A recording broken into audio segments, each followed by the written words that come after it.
નમસ્કાર. આજના આપણા ઊંડાણપૂર્વક અભ્યાસમાં આપનું સ્વાગત છે. આજે આપણે મણિપુરમાં મેડિકલ અને ડેન્ટલ એટલે કે એમબીબીએસ, બીડીએસ અને આયુષ અભ્યાસક્રમોમાં 2025-26 સત્ર માટેના પ્રવેશ પર વાત કરીશું. હા, આપણે ખાસ કરીને નીટ યુજી પરિણામો અને મણિપુરના ડાયરેક્ટરેટ ઓફ હેલ્થ સર્વિસીસ એટલે કે DHSની જે લેટેસ્ટ સૂચનાઓ છે તેના આધારે ચર્ચા કરીશું. બરાબર. તો આપણો મુખ્ય હેતુ એ છે કે મણિપુરમાં મેડિકલ ભણવા માંગતા ઉમેદવારો માટે આખી પ્રવેશ પ્રક્રિયા, કઈ કઈ કોલેજો છે અને કઈ બાબતોનું ધ્યાન રાખવું એ બધું સ્પષ્ટ થાય. ચોક્કસ. જુઓ, નીટ યુજી એ નેશનલ લેવલની પરીક્ષા છે એ તો સાચું, પણ પછી દરેક રાજ્યની પોતાની કાઉન્સેલિંગની રીત અને નિયમો હોય છે. એ સમજવું ઉમેદવારો માટે બહુ જ મહત્વનું છે. તો ચાલો શરૂઆત કરીએ યોગ્યતાના માપદંડોથી.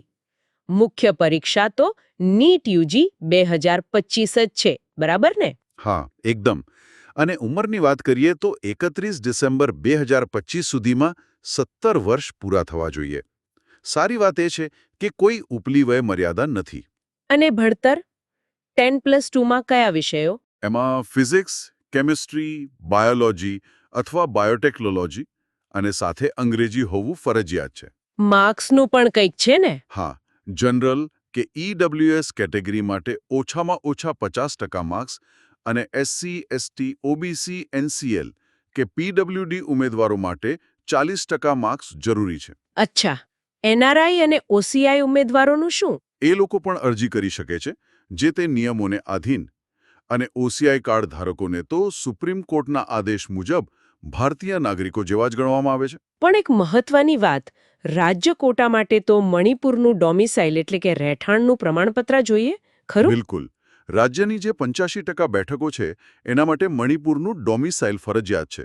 એટલે એમ કહી શકાય કે રાજ્ય કોટા પૂરતું મણિપુર એક ક્લોઝડ સ્ટેટ છે. મતલબ કે ગુજરાત કે બીજા રાજ્યના વિદ્યાર્થીઓ આ 85%માં અરજી ના કરી શકે? ના, રાજ્ય કોટામાં નહીં.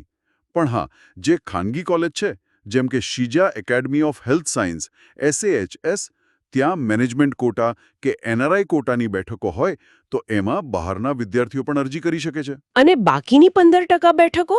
એ ઓલ ઇન્ડિયા કોટામાં જાય છે.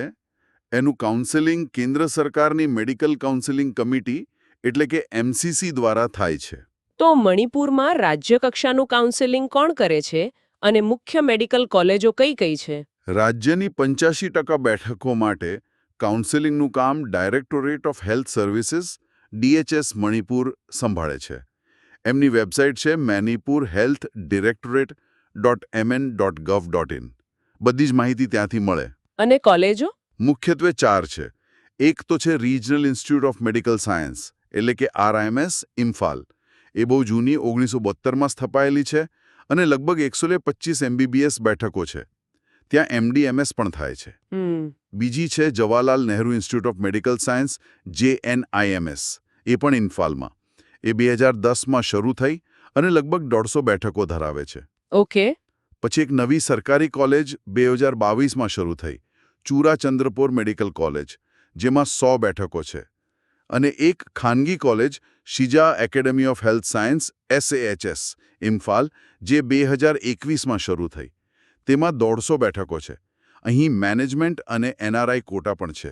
ડેન્ટલ માટે જ મેડિકલ છે, બીડીએસ માટે? હા, ડેન્ટલ માટે પણ કોલેજો છે.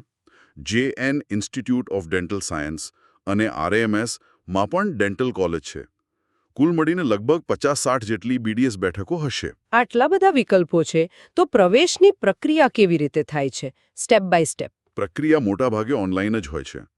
DHSની વેબસાઇટ પર જઈને રજિસ્ટ્રેશન કરવાનું, પછી તમારા ડોક્યુમેન્ટ્સ અપલોડ કરવાના, ખાસ કરીને ફોટો અને સહી એકદમ સ્પષ્ટ હોવા જોઈએ. હા, એ બહુ જરૂરી છે. પછી તમારી શૈક્ષણિક વિગતો ભરવાની અને પછી કાઉન્સેલિંગ ફી ભરવાની, જે નોન રિફંડેબલ હોય છે. આપણે ઉદાહરણ તરીકે લઈએ તો જનરલ OBC માટે 2000 રૂપિયા અને SC ST માટે 1500 રૂપિયા જેવી હોઈ શકે. અને પછી? પછી આવે છે સૌથી અગત્યનું સ્ટેપ, ચોઇસ ફિલિંગ. તમારે કઈ કોલેજમાં જવું છે એની પસંદગીનો ક્રમ ભરવાનો. અને એના પછી ચોઇસ લોકિંગ. આ ચોઇસ લોકિંગ પર થોડું વધારે જણાવશો. એમાં શું ધ્યાન રાખવાનું?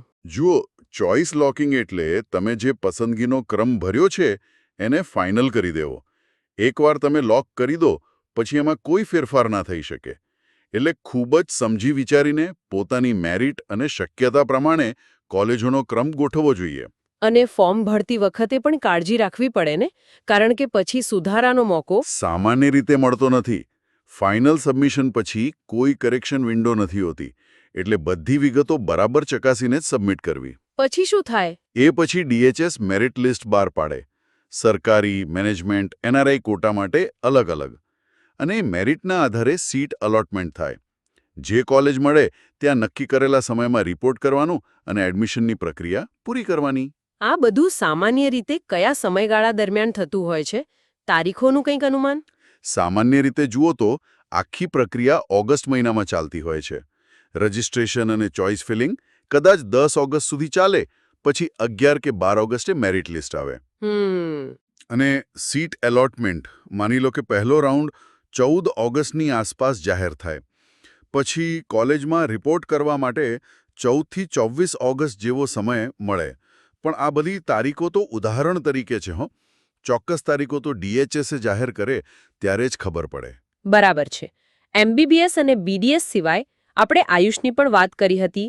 BAMS, BHMS, BUMS માટે શું સ્થિતિ છે?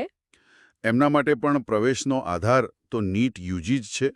ઓલ ઇન્ડિયા કોટાની બેઠકો માટે counselling ACCC AYUSH admissions central counselling committee કરે છે. સરકારી, aided, central university, deemed university વગેરે માટે. અને રાજ્ય કોટા માટે? રાજ્ય કોટા માટે જે તે રાજ્યની ઓથોરિટી, એટલે મણિપુરના કેસમાં DHS જવાબદાર ગણાય. યોગ્યતાના નિયમો પણ લગભગ MBBS જેવા જ છે. 10+2 માં PCB અને અંગ્રેજી અને જરૂરી ટકાવારી. મણિપુરમાં આયુષ કોલેજો છે? આપણા સ્ત્રોતમાં કઈ ઉલ્લેખ છે? ના, આપણા સ્ત્રોતોમાં મણિપુરમાં કોઈ ચોક્કસ સરકારી કે ખાનગી BMS કે BHMS કોલેજનો ઉલ્લેખ જોવા નથી મળ્યો. BUMSની વાત કરીએ તો એ 5.5 વર્ષનો કોર્સ છે અને એની ફી વર્ષે 10,000 થી લઈને 1.25 લાખ સુધીની હોઈ શકે છે. તાજેતરને કોઈ સમાચાર મેરિટ લિસ્ટ કે રેન્કિંગ વિશે? હા, DHSની વેબસાઇટ પર મેરિટ લિસ્ટ આવતા રહે છે.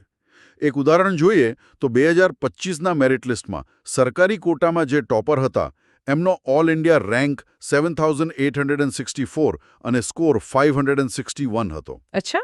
જ્યારે મેનેજમેન્ટ કોટામાં ટોપરનો AIR લગભગ 81,877 અને સ્કોર 477 હતો.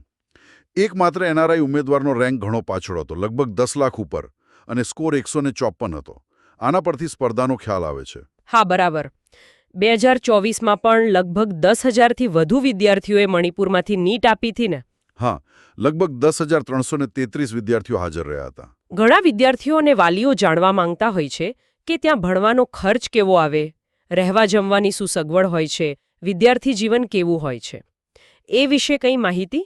જુઓ, આ બાબતે આપણા સ્ત્રોતોમાં બહુ સ્પષ્ટ માહિતી નથી. મણિપુરની મેડિકલ કોલેજોમાં વિદ્યાર્થી જીવન કેવું છે, હોસ્ટેલ અને મેસની સુવિધાઓ, MBBSનો ચોક્કસ કુલ ખર્ચ કેટલો થાય, એની વિગતો નથી મળી.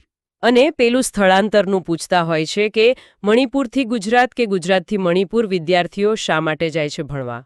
એના કારણો વિશે પણ સ્ત્રોતોમાં કોઈ માહિતી નથી. પણ હા, એટલું કહી શકાય કે RMIS જેવી મોટી સંસ્થા સાથે જોડાયેલી હોસ્પિટલ વિદ્યાર્થીઓને પ્રેક્ટિકલ તાલીમ માટે સારી તક પૂરી પાડે છે. અને MBBS પછી કારકિર્દીના વિકલ્પો? એ તો ઘણા છે. ક્લિનિકલ પ્રેક્ટિસ કરી શકો, હોસ્પિટલ મેનેજમેન્ટમાં જઈ શકો, સંશોધન ક્ષેત્રે આગળ વધી શકો, પબ્લિક હેલ્થમાં કામ કરી શકો. ઘણા રસ્તા ખુલ્લા છે. તો આખી ચર્ચાનો સારાંશ કાઢીએ તો નીટ આપવી ફરજિયાત છે. રાજ્ય કક્ષાના કાઉન્સેલિંગ માટે DHMS મણિપુરની વેબસાઇટ સતત જોતા રહેવી. પ્રવેશ પ્રક્રિયાના દરેક પગલાંને, ખાસ કરીને ચોઇસ ફિલિંગ અને લોકિંગને ગંભીરતાથી લેવું અને ફોર્મ ભરવામાં ખૂબ જ સાવચેતી રાખવી. બરાબર. અને અંતે એક વિચારવા જેવો મુદ્દો મૂકી શકાય. મણિપુરમાં RIMS અને JNIMS જેવી જૂની અને જાણીતી સંસ્થાઓ તો છે જ, પણ હવે ચુરાચંદપુર અને શિજા એકેડેમી જેવી નવી કોલેજો પણ આવી છે.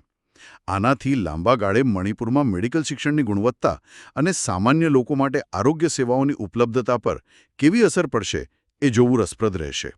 ચોક્કસ. અને ફરી એકવાર સૌથી તાજી અને સચોટ માહિતી માટે તમામ ઉમેદવારોને વિનંતી કે તેઓ નિયમિતપણે DHS મણિપુરની સત્તાવાર વેબસાઇટ manipurhealthdirectorate.mn.gov.in ની મુલાકાત લેતા રહે.